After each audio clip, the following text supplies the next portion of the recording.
In a brand new bombshell sex trafficking lawsuit, 4 adult siblings are claiming that Michael Jackson sexually abused them as children and that they also allege the estate is trying to keep them quiet. We are breaking down the allegations, the timeline, the potential evidence, and the response from the deceased pop star's estate right now.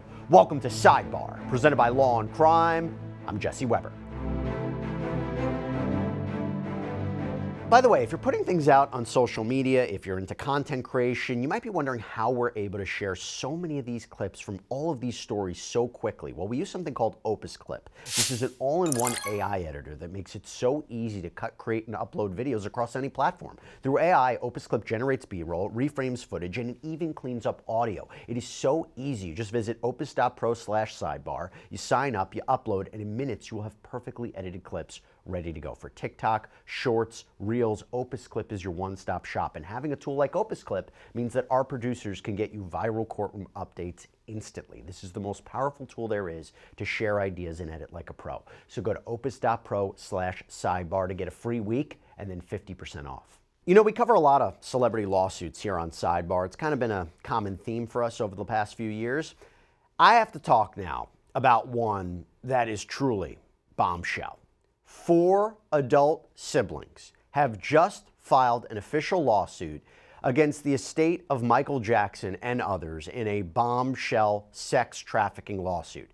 Edward, Dominic, Marie Nicole, and Aldo Cassio allege that Jackson, Michael Jackson, who died in 2009 at the age of 50, quote, groomed and brainwashed them as children, including supplying them with drugs, alcohol, gifts, isolating them, exposing them to pornography, and sexually abusing them. Here's a quote from the lawsuit. Michael Jackson was a serial predator who over the course of more than a decade drugged, raped, and sexually assaulted each of the plaintiffs, beginning when some were as young as 7 or 8.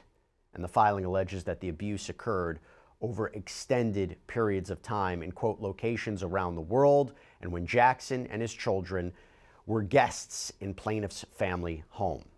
And they claim that, again, this abuse happened for years. They described this relationship with Jackson over a 25-year period, so you're talking about the 1980s, until his death in 2009, by the way. The sex trafficking component is key because you have these claims that Jackson allegedly sexually abused them during travel, right? Traveling across state lines, traveling when leaving the country, including, by the way, on his Dangerous World Tour. I will give you an example. Aldo has made the claim that he was just 7 when his parents let him go with Jackson alone to Florida for dance training, but claims ultimately he was sexually assaulted. This is according to an interview he did with the Daily Mail. And by the way, the claims include, aside from sex trafficking of children by force, fraud, or coercion, which we'll talk more about, you also have these claims of negligence, negligent hiring, supervision, or retention of employee. So basically that's the idea of that the alleged enablers, they had a duty to protect these siblings, and they failed. They had a duty to not create an environment where Michael Jackson would have allegedly done this. You have intentional infliction of emotional distress, breach of contract, fraud, breach of fiduciary duty, rescission, and declaratory judgment. A lot of that is, and we'll get into this, is based upon the circumstances surrounding these siblings signing a contract that they claim was fraudulent, that should be thrown out, that's unenforceable. That was a way to misrepresent who was getting them to sign. They didn't realize they were signing an agreement with the Jackson estate to allegedly keep them quiet. We'll talk more about that. But again, you have multiple claims here, and there's a demand for a jury trial. There's obviously a claim for damages here. And let me tell you who this lawsuit's against. It's against the Michael Jackson Company, so it's an LLC, a limited liability company. John Branca, who is a co-administrator of the estate of Michael Jackson, co-trustee of the Michael Jackson Family Trust. You also have John McClain as co-administrator of the estate and co-trustee of the Michael Jackson family. MJJ Productions LLC, MJJ Ventures LLC, Herman Weisberg, we'll talk about him, and Does 1 through 20. Now, the family reportedly first connected with Jackson when the siblings' father was a manager of a hotel in New York City that Jackson would frequently stay at. And this father ended up introducing Michael Jackson to his family, and the pop star apparently became close friends with the family, and the kids would apparently end up staying at Jackson's Neverland Ranch out in California. These are the allegations. Again, the siblings claim that ultimately they were abused. According to the Daily Mail, the siblings' father even described this, what appears to be an alleged red flag with Jackson, where he said that Jackson had stated, "I want to surprise the kids." He arrived at their house, and Connie, the wife, the mother, says he wanted to see the kids' rooms. He told jokes to the kids. He was so kind, we didn't think about it. Now here's the tricky part. When Jackson had previously been accused of sexual abuse of children in the 90s, the family defended him, even sending him a fax saying that they support him. Now, to be clear, these parents asked their children first if anything ever happened, and they said no. You know, Frank apparently even wrote a book back in 2001 that was highlighting what seemed to be an innocent relationship. It was called My Friend Michael, An Ordinary Friendship with an Extraordinary Man. But obviously now the claim is that that wasn't true. According to Complex and the complaint, it was really after that HBO documentary premiered, Leaving Neverland, that these siblings wanted to move forward with their accusations against Jackson. And they claim, and I'll get into this more, that they were pressured into signing what is essentially a confidentiality agreement, that they couldn't speak about what happened to them, but that the circumstances surrounding that it was fraudulent, that it was misrepresented what had happened. Now, one of the things that Aldo had said to the Daily Mail was that he actually felt relieved when Michael Jackson died, saying, quote, "I also had to act sad. I knew that I had to play this double role. Why did he do this to me? I hated him. I knew I couldn't free myself of it. I had to live my whole life alone with this, and it was hell." And to give you an idea of what Aldo claims happened to him, there's just this one segment I have to mention. He claims, "I was just sitting on the bed with him during the day, and I was just playing my Game Boy, and I remember he just went to me and pulled down my shorts." Now, Michael allegedly told him, "I make you feel good because I love you. And you know, we've talked about love before, so for me, this was just like an extension of that. And so I was like, okay, I love you too." And that was how he hooked me in.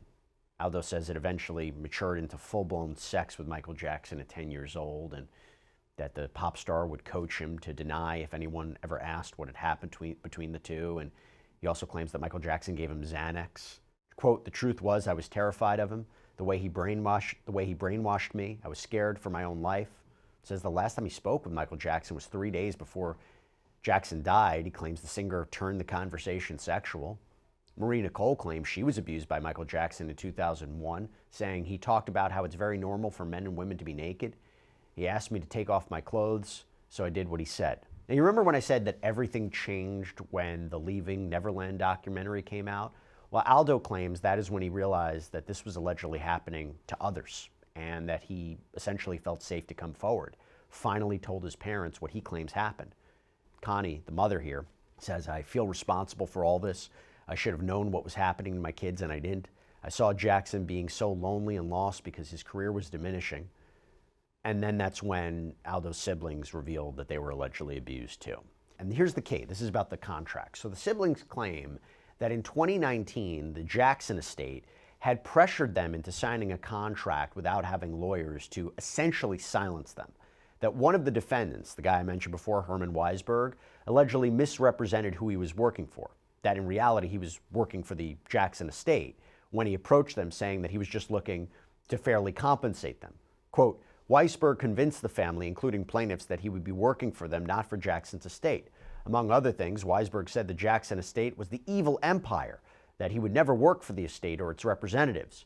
Goes on to say, shortly after the Weisberg introduction, prominent Jackson estate attorney Brian Friedman told the family, including plaintiffs, that the estate would compensate them for Jackson's crimes. Although plaintiffs understood that Friedman represented the Jackson estate, Friedman convinced plaintiffs that he was working in their interests. Unknown to plaintiffs, Weisberg's job was to neutralize the threat that Leaving Neverland would trigger public disclosures from other Jackson victims, including plaintiffs. And then it goes on to say, later on in 2019, Weisberg told the family that the estate believed them and was prepared to compensate them fairly for the suffering Jackson had caused. Weisberg then showed plaintiffs a legal document deceptively titled Acquisition and Consulting Agreement, the document. That was the first time they saw the document. On information and belief, defendants used that harmless-sounding title to obscure the unfair and unconscionable nature of the document so that plaintiffs would accept and sign the document without protest. Weisberg did not let plaintiffs read the document and did not give them a copy. The estate and its lawyers knew not only that the statements in the document that plaintiffs had an opportunity to consult with counsel and that the document was jointly drafted were false, but also that the estate and its lawyers had themselves prevented plaintiffs from consulting with counsel and negotiating the terms of the document, and that the estate presented it to plaintiffs on a, quote, take it or leave it basis. Weisberg told the family vaguely that the document was a life rights agreement that would give the Jackson estate the exclusive rights to plaintiffs' experiences with Jackson. In fact, buried within the document's legalese was a purported release of the estate from liability for Jackson's crimes and language that prohibited plaintiffs from reporting Jackson's crimes. It goes on to say plaintiffs retained independent counsel and learned for the first time that Weisberg worked for the estate. When plaintiffs demanded compensation proportional to Jackson's crimes and the harm they caused, Branca and McLean instructed Weisberg to try to convince plaintiffs to fire their independent counsel. Plaintiffs refused. Branca and the Jackson estate then engaged in a public blame the victim campaign to intimidate plaintiffs and their counsel. Branca's statements materially breached the confidentiality and non-disparagement terms in the document by disclosing the existence of the document and disparaging plaintiffs. On July 9, 2025, Branca, McLean, the estate, and MJC filed a petition to compel arbitration out in Los Angeles. The petition repeated much of what Branca had published in the press. The petition was in direct violation of the terms of the document, which expressly prohibited defendants from defaming plaintiffs and from making any court filing relating to the document. So that's where you get the breach of contract claim. Now, the timing of this lawsuit is key, too, because it's our understanding, based on the reporting, that it was filed 1 month after these siblings, these plaintiffs, were in LA court. They were trying to void this document, this agreement. And again, they said it was an unlawful agreement to silence victims of childhood sexual abuse. That's the quote. Now, here's the other side.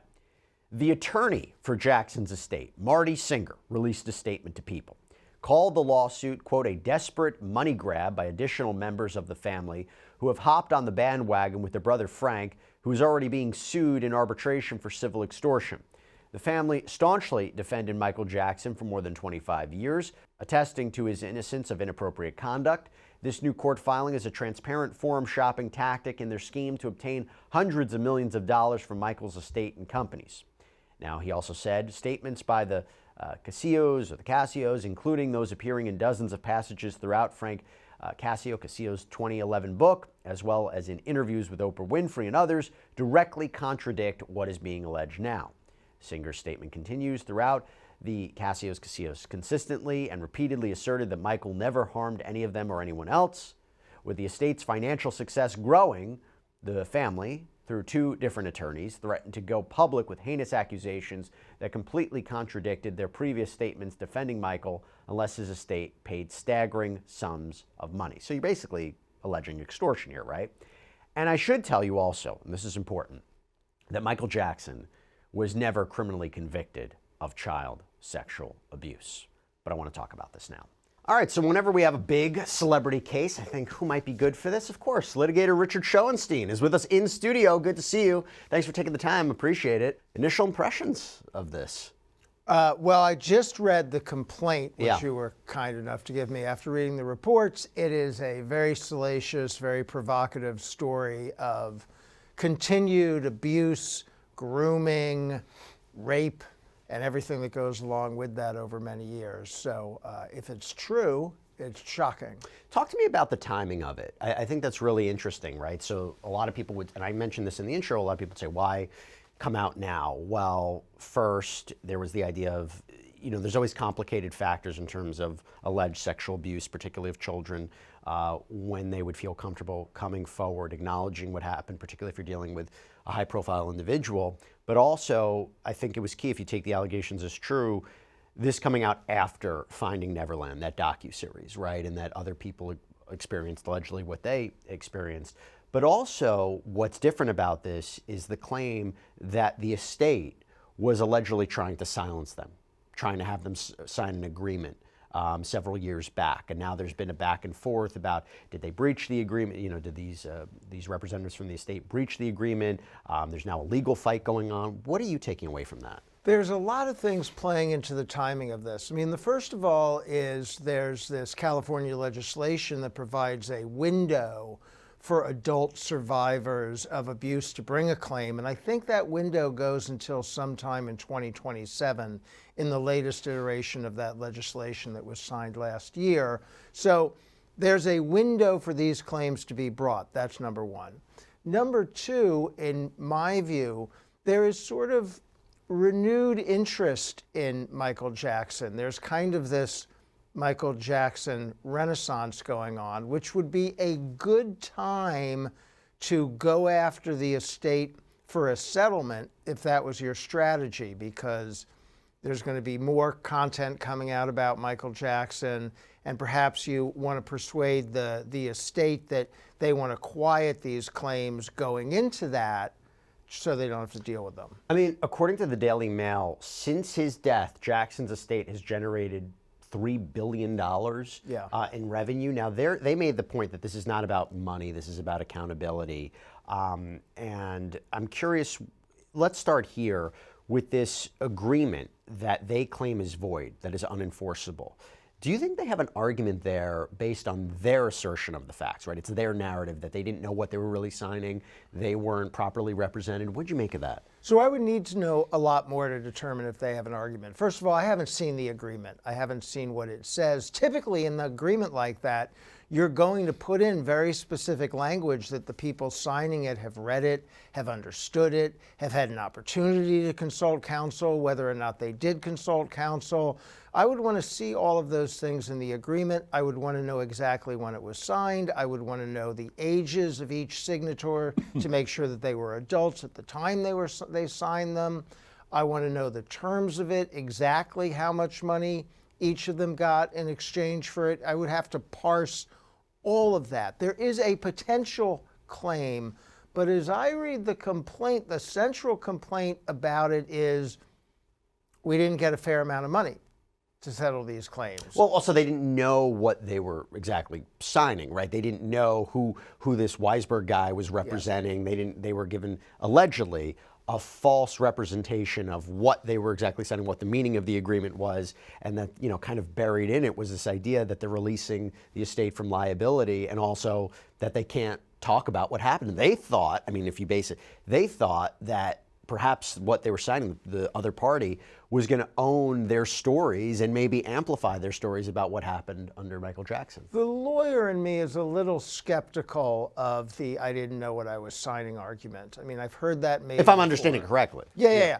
I've heard that made before in other cases, and I'm always kind of skeptical of that argument. But I would want to know the facts. I mean, I think it's an issue that can be litigated in court or maybe in arbitration. I mean, that's a whole other issue. The agreement supposedly requires arbitration. So you have to decide whether the issue of the agreement's enforceability would be decided in court or in arbitration. And if the plaintiffs are saying it is void ab initio because it was procured by fraud, then it should be determined in court probably. If the plaintiffs are saying there's some other infirmity or problem with the agreement, then that might have to be decided in arbitration. And that's one of the things they want. They want a declaratory judgment. They want an understanding that this was fraudulent. And you know, they basically say that the people they're suing breached the agreement. You know, they're forcing arbitration. They're creating a blame game in the public sphere about what they were after. They're calling them, you know, extortionists. To me, I want to just go back to something. You think the timing of this, if this is all true, to get this family to sign this, stay quiet, that's the allegation, because this big biopic is coming up, right? Am I saying, it's biopic, right? Biopic. But I think that's, biopic. Biopic, I always get the word. Know. But like, that is a key here, right? I mean, that's supposed to revitalize maybe Michael Jackson's career. I think his nephew might be starring in it. Yeah. So you think the timing of that could be key? So it's an interesting question, right? You said the estate has generated $3 billion. And it's because of that music. The music is ubiquitous. The music is unquestionable. The music prevails over everything else. So that's generated all of this money. But separately, we have the issue of the persona of Michael Jackson. And yeah, there's going to be a movie.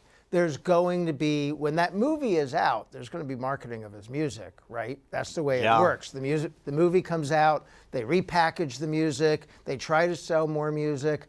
So from the point of view of the estate, the last thing they want is renewed focus on his personal problems, issues. I have to imagine that this estate doesn't want this to go to trial. Because talk to me about what, and I'll get into the different claims and the allegations. The allegations are horrific. Right. This would be litigated, there would be discovery. Would we get an understanding of what really happened? I mean, how do you imagine a trial like this would look? What evidence would come out to prove that these individuals, these siblings, were sexually abused by Michael Jackson? What would be the evidence? If they can get past the settlement agreement, or whatever that agreement was, Sure. And if they can keep it in court and get past arbitration, one of the reasons the estate wants it in arbitration is that's private. We don't see it. Can you explain what that is, arbitration, so people know?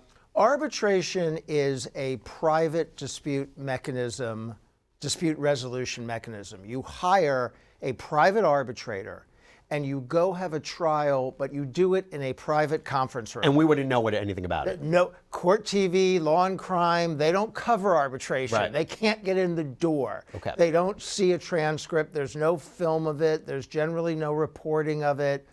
It's sometimes governed by confidentiality orders. So right, it's private. That is one of the key advantages of arbitration from the point of view of the defendant.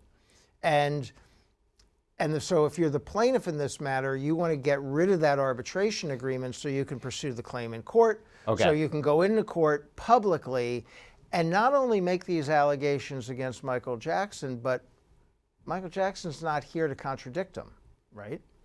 So you have 4 plaintiffs, siblings, who are apparently prepared to testify that they were groomed and abused over a series of years. And you're going to cross-examine those people, but what is the evidence you're going to put to disprove it? It would be horrific for the estate.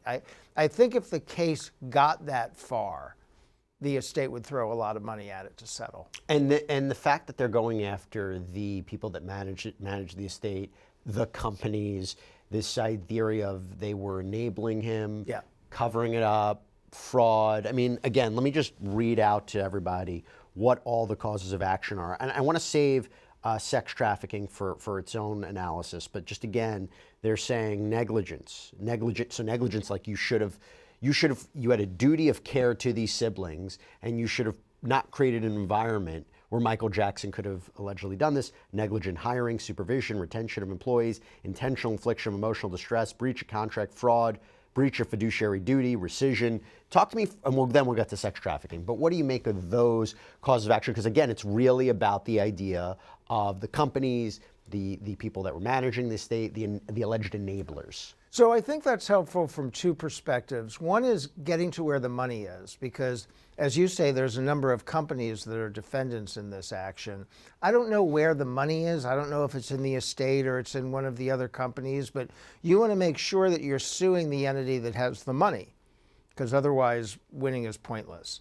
The second one is they do want to press this theory that it's not just Michael Jackson and he had problems. It's everybody who managed him, everybody who enabled him, everybody who ran his fortune was more interested in the money. And their theory is that continues to this day, years after his passing. They continue to put his image and his financial well-being ahead of the people who were associated with him. And that's a powerful theory of the case. I think that's what they want to push. Sex trafficking of children by force, fraud, or coercion. Now, we all kind of had an introductory course to sex trafficking. We were talking about the Diddy case, right? They allege, and I mentioned this before, that there were aspects of it that trigger the elements, transporting across state lines, international lines where this abuse occurred. There was the showering of gifts, affection, manipulation, right? Do you think this fits neatly into a civil sex trafficking claim? I don't think there's anything neat about a civil sex trafficking claim. It's fair. right? They're really hard and they're very fact specific. As alleged, this is sort of what you think about in terms of grooming, abuse, and trafficking. Right? The allegation is he starts associating with them when they're children. He's plying them with gifts. He's treating them lavishly. He interjects alcohol into the proceedings. Xanax, other substances. And then he begins to abuse them. And then he travels them around the world and continues the abuse. I think the element that's missing, I didn't see anything about exposing them to abuse by others, which is sort of what I think was what we saw in the Diddy case that came up about trafficking allegations. I don't know that there's any of that. This seems to be only abuse by Jackson, but there is definitely allegations of grooming, abuse, trafficking. But again, how do you prove that? So I was sitting in the Harvey Weinstein trial when you talked about allegations from years ago, before there were iPhones, and sometimes, or before we have the iPhones that we have today. But if you're talking in the 80s, the 90s, the early 2000s, you don't have text messages. You don't necessarily have emails. How did they prove? Is it some sort of faxes? Is it travel receipts that Jackson was with them and in hotels? I mean, how can they even prove any of this without? Is it just their accounts getting on the stand, telling the story, and that's enough? Well, let's start with the obvious, which are 4 siblings are going to strength the numbers, right? They're going to take the stand. They're going to tell essentially the same story. The jury is going to sit close and assess credibility. If the jury believes them, they don't need any other proof. If the jury concludes, I don't think 4 siblings could come into court and credibly tell the same story and survive cross-examination and make me feel the way I feel if they weren't telling the truth. If that's what the jury thinks at the end of the presentation, then that's enough evidence. Now, you can bolster that if you have receipts, if you have documents that show travel, you have whatever, plane tickets, hotel receipts, wherever they traveled, if you can show. I don't think there's any dispute that they were associated with Michael Jackson and were at times, I don't know, part of his entourage or traveled with him. I'm not sure that's in dispute.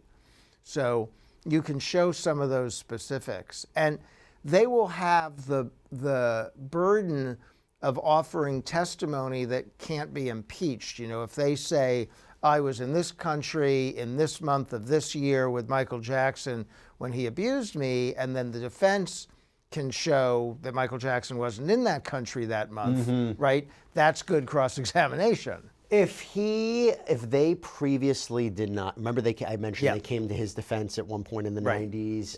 They didn't come forward with this. Apparently the siblings didn't tell their parents what happened. If they previously denied this, how much does that hurt their credibility? Well, it's going to be a factor. The defense is going to make a lot of noise about that. But we understand it's 2026. We know that survivors of sexual abuse don't always tell their full story the first opportunity they give them. We know many survivors of sexual abuse repress those memories or lie about them for many years before the truth comes out. And one could offer expert testimony to that effect at trial. So the fact that the stories are changing, and by the way, it's consistent with their story that they were groomed and plied by Michael Jackson, that they would have supported him in previous proceedings. That's actually consistent with the story we're hearing. So I don't think that is impossible to get around. I want to go back to something else about a settlement now. So if this case doesn't end, at the very least, for Michael Jackson's estate and those representatives, with a court dismissing the action, right? Just dismissing it. If they end up settling this so it doesn't go to trial, settlements happen for all different kinds of reasons. You don't necessarily believe at the end of the day that the plaintiff, the defendant, who is responsible. If there's a settlement, they can say, if it's a business dispute, you say, hey, listen, they didn't want to go to court. I'm sure each of them were a little at fault. This is such a sensitive topic that if the estate settles for an undisclosed amount, whatever it might be, if this is a PR battle, do they even have the ability to settle at this point of view? Because people will look at it and say, they did something wrong. They wouldn't have settled otherwise. They can go to trial. They can fight it. They have the money. Well, so first of all, my understanding is there have been settlements in the past.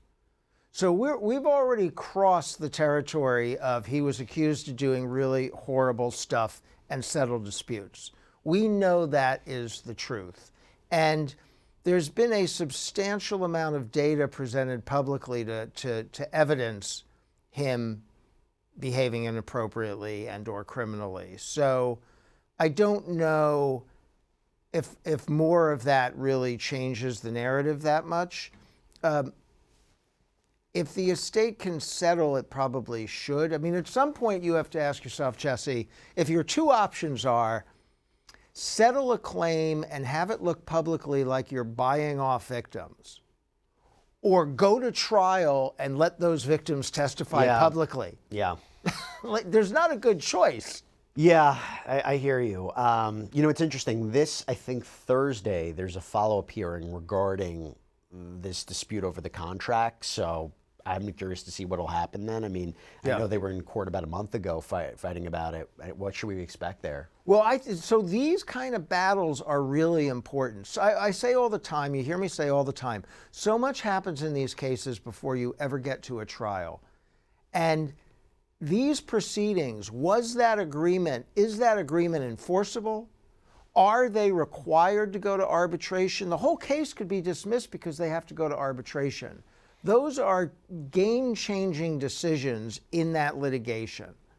Those really will set the path for what happens next, because going to an arbitration to decide whether or not this previous settlement agreement is enforceable, that is a lot less inflammatory than going to a public jury trial in California to find out if there was sex trafficking. That's a good point. That's a good point. All right, we'll see which way it goes. Thanks so much for coming on. Appreciate it. Thanks for having me. Thank Good you. to see you. And that's all we have for you right now here on Sidebar, everybody. Thank you so much for joining us. And as always, please subscribe on YouTube, Apple Podcasts, Spotify, wherever you get your podcasts. We're also up on NBC's Peacock as well. If you want to follow me, X, Instagram, my News Nation show, Jesse Weber Live, Monday through Friday, 11 p.m. Eastern. I'll see you next time, everybody.